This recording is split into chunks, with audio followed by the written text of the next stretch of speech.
నా పార్టీకి నేను నిన్న చూసిన ది గర్ల్ ఫ్రెండ్ మూవీ ఇన్స్పిరేషన్తో హాయ్ నాన్న మూవీ చూపించి క్రష్ని లవ్లో ఎలా పడేయాలి అని ఆలోచిస్తుంటే ఈడొచ్చి వీళ్ళ కాలేజ్ దగ్గరికి వెళ్ళొద్దామన్నాడు.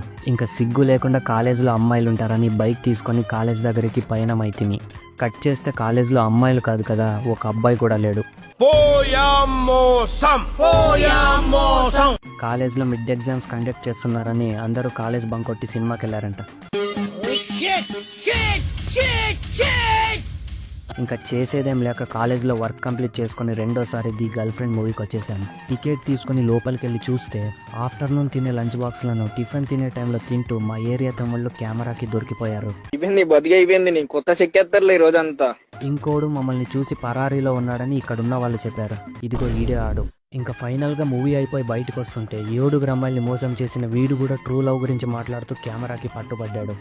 చేది నమ్మ బతుకు బురదలో పంది బతుకుతుంది, నువ్వు బతుకుతున్నావు ఎందుకురా ఎదవన్నారు ఎదవ. ఇంకా డబ్బులు ఇవ్వకపోతే కాలేజ్ బంక్ కొట్టి సినిమాకి వచ్చిన వీడియోని వాళ్ళ ఇంట్లో చూపిస్తామని బ్లాక్మెయిల్ చేశాం.